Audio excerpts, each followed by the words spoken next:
À tous, c'est parti pour ce direct du vendredi, un direct de 5-10 minutes je dirais, où je vais vous parler du thème de la semaine. Cette semaine, notre thème c'était les croyances enfantines et notamment le Père Noël. Mais ça marche aussi pour plein d'autres choses comme la petite souris.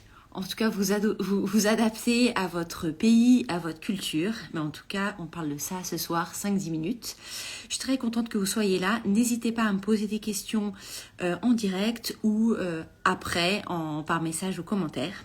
Donc, les croyances enfantines. Je trouve que c'est un sujet qui m'est venu à l'approche de Noël parce que voilà, avec les décorations, les cadeaux, les enfants en parlent à l'école et c'est là que le sujet vient, souvent vers l'âge de, je dirais, entre 4 et 6 ans.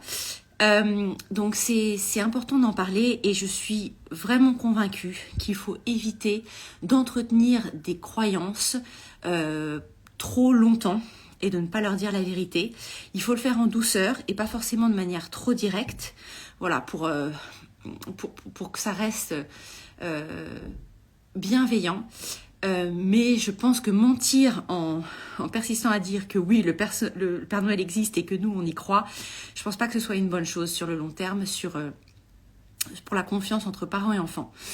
Donc la première chose que je voulais vous dire, c'est quand votre enfant vous pose la question, et ça va sûrement venir voilà, entre 4 ans et demi et 6 ans, est-ce que le Père Noël existe ?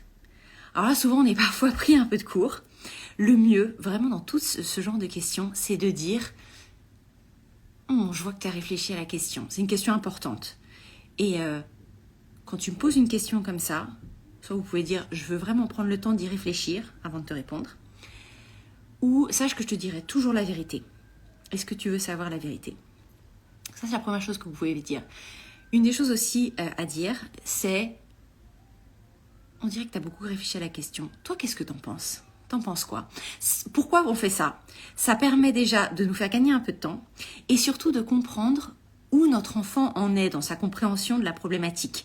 Est-ce que il va peut-être vous dire, voilà, c'est parce que tel copain à l'école m'a dit qu'il n'existait pas. Vous allez pouvoir un peu comprendre le contexte et vous allez pouvoir adapter votre réponse.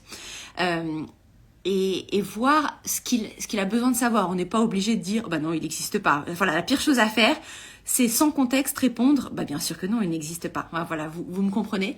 Donc, toujours commencer en disant, c'est une question importante, je vois que tu y as réfléchi.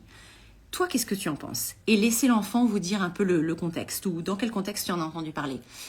Et après, vous allez sentir, et c'est aussi en fonction de l'âge,